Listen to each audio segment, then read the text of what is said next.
There's a look at the unbeaten fighter, formerly regarded as the world's best at 122 pounds, just recently having moved up to 126.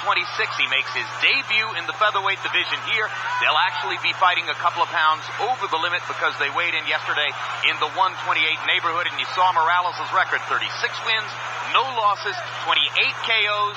He got the controversial decision February 19 against Marco Antonio Barrera. Many ringside observers here in Las Vegas felt the decision should have gone the other way, but either way, it was a tremendous fight, the best so far this year, and great honor to both fighters.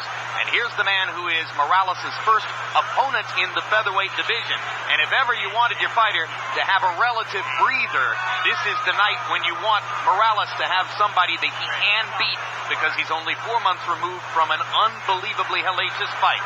Juarez, 22 wins, 8 losses, 1 draw, 9 KOs, light on power. He still works as a sorter for UPS on the overnight shift in Omaha.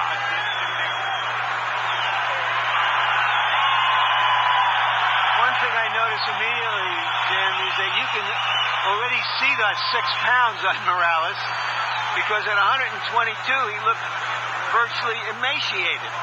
You know, so starched out, so dehydrated, much even, I think, as Felix Trinidad did before he fought De La Hoya.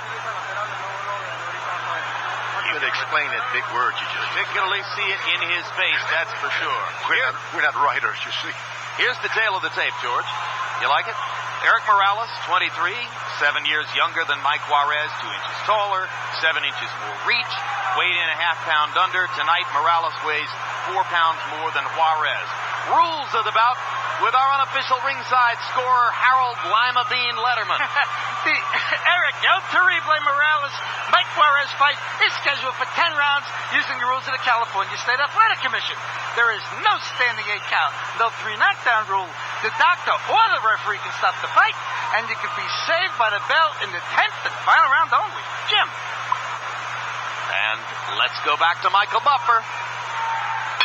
And now, ladies and gentlemen, from Staples Center, Los Angeles, Top Rank Incorporated, Cedric Kushner Promotions, and your undisputed king of beers, Budweiser, present a special 10-round featherweight bout.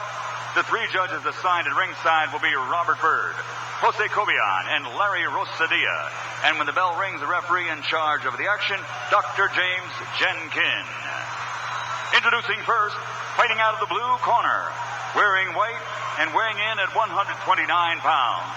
He's from Omaha, Nebraska, with a professional record consisting of 22 victories.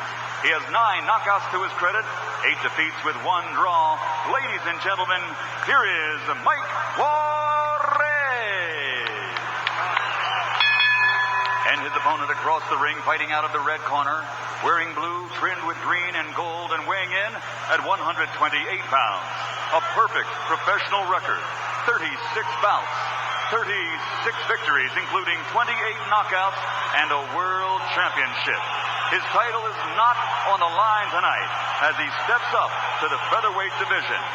Ladies and gentlemen, presenting the reigning WBC Super Bantamweight Champion of the world, from Tijuana, Mexico, Erik El Terrible Morales.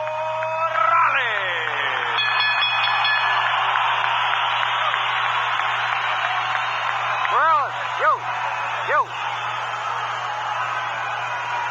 Mouthpiece. Gentlemen, obey my commands. Let's go.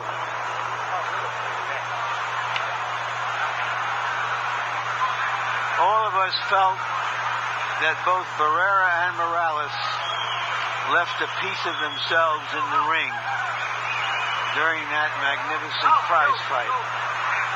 I don't know if we'll see less of Morales here given the opposition, but we'll find out about it as the year goes on.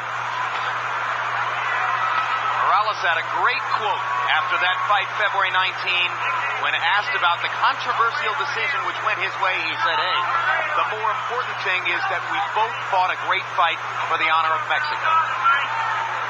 Truer words could seldom be spoken. Juarez is from Nebraska, that area. Yep. Well, a lot of fights there, but the guys there can't be tough because they learn the basics real good. Good trainers from that area. You just can't sit there and decide I'm going to have an easy fight and they get scratched up a little bit. Juarez was brave in the fighter meeting yesterday. He said, I'm going to go in there and get the win that Barrera deserved. That may be hard to reach yet, but he can sure put on a good show for that part of the country. First knockdown of the fight. A little left hand followed by a short right, or maybe it was the other way around. Short right, little left. Off balance with it. It looked like an off balance, but I see that he's shaking both feet as if he might be feeling something in there. Well, Morales is a hard hitter. You know, Barrera took it all night long, but Barrera's a very special fighter. Most guys who taste Erik Morales' power go, ooh, what was that? Morales hit you with the big shots early on. If you're still there, he hasn't got a fight plan, so you can't take his best stuff for 4 or 5 rounds and then have him reaching. Now, that's a very good point, George. That was never more clear than last year when he fought Wayne McCullough in Detroit. And when he couldn't whack McCullough out in the first 2 or 3 rounds, McCullough has a world-class chin. It was clear that Erik didn't have a plan B. He's a puncher, and that's all he seems to want to be. Got to put in some jabs to the chest, to the body, set your right hands up, tap a little bit, and then come with the power after you've got to measure the range. He's actually backing up from a B fighter, you know what I mean. Now that he's moved to 126 pounds, and though he says what he wants 2 fights from now is a rematch with Barrera, logic tells you, money tells you, the big goal is a fight somewhere down the road with Prince Nassim Hamed, who just settled into his seat about 4 rows away from the edge of the ring. Looking at Naz across the ring, and incidentally, what a star-studded crowd it is. There are familiar and famous faces everywhere in the arena tonight. Turn to your left, it's Kareem Abdul-Jabbar. Turn to your right, it's Jack Nicholson. Look across the ring, it's Edward Norton and Selma Hayek. They are everywhere here in Staples Center. Morales opened up with some good upper hooks.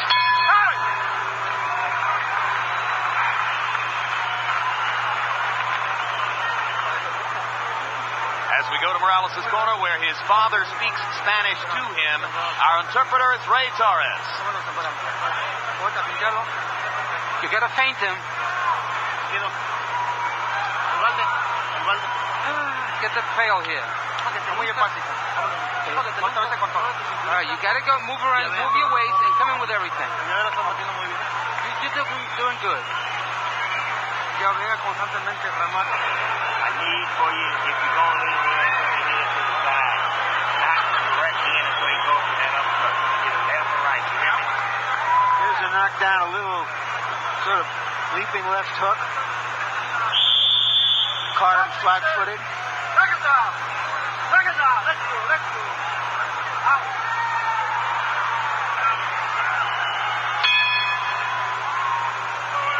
CompuBox numbers in round 1. Erik Morales, 28 out of 69.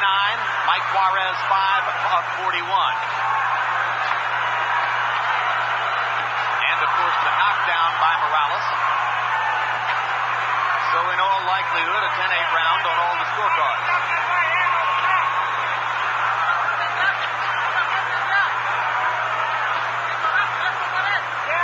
Juarez keeps his hands up, jabs. He does a good job of covering up when he's not busy. He will throw body punches, but he really likes to attack over the top, Air Force style, strafing you with overhand rights. Bobs and weaves, good Juarez does. All of the things you want to school a boxer to do, he does well.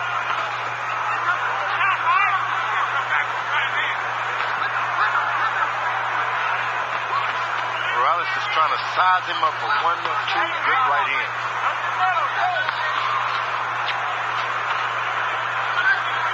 I think it's entirely fitting that they look for an opponent for Erik Morales of Tijuana and find a young man named Mike Juarez. South of the border. Juarez with a couple of good digging lefts to the Morales body. He's got to move his shoulders a little bit because Morales can really punch with that right hand. If he gets a little range, gets his feet spread apart just enough, he will sock it to you. Juarez backing Morales up and forcing the action in round 2. That's surprising. It's a beautiful thing. Little left hook inside by Juarez. Backs Morales up again. Has that right hand and he comes back with a left hook, Morales. Straight right hand lands for Juarez. Morales backs up into the ropes.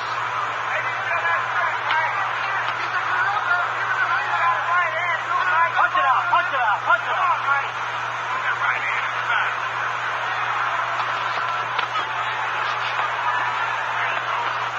Punch it come out. Stop up.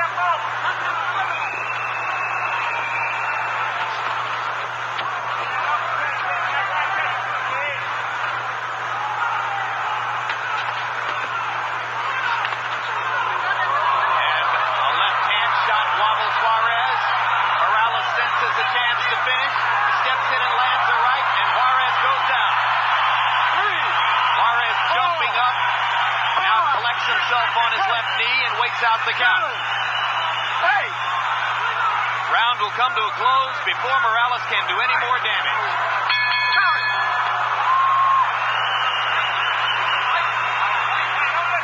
So knockdowns in each of the first 2 rounds. You ain't got time to wham my dad. Give me 3D. 3D. Real D. Okay.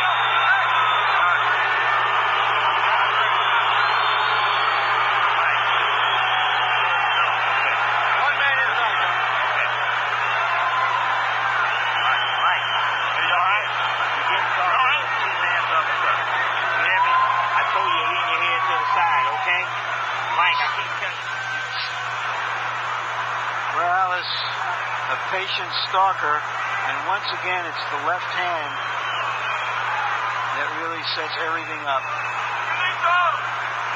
Juarez trying his best, but he's a C or B level fighter against an A+ fighter, and this fight ain't long for the world. Round 3, Erik Morales' featherweight debut. Last fight before the main event. Shane Mosley and Oscar De La Hoya now into the final stages of their mental preparation. 2 10-8 rounds to start this fight. Morales is getting his balance now. Fake, a little head feint here, shoulder feint there. Digs into the body with a jab and up. Better than we've seen in the first couple of rounds. Morales coming off the February 19 fight with Pereira, a fight in which he got the controversial decision but took tremendous punishment, particularly to the body from Pereira's vicious left hook.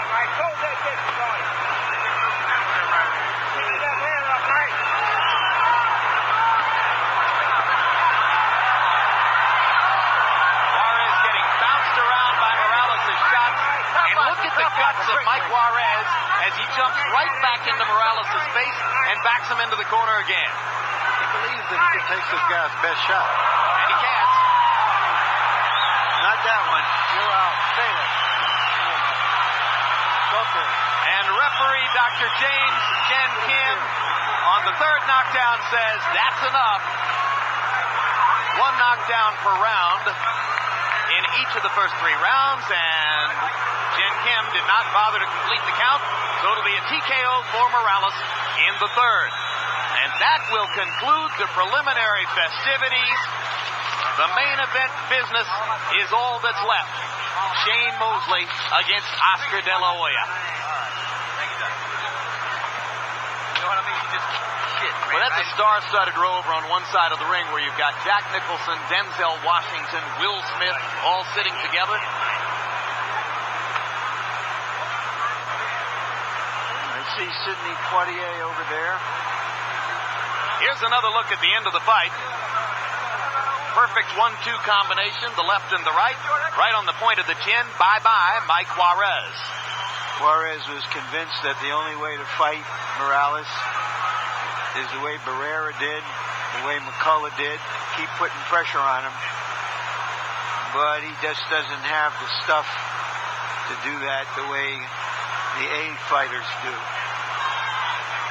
So it'll be the 9th loss of Mike Juarez's career. He said that he wanted to buy a Chevy Blazer. He's fought for as little as $25. This was a big paycheck for him tonight. Maybe he can get that Blazer.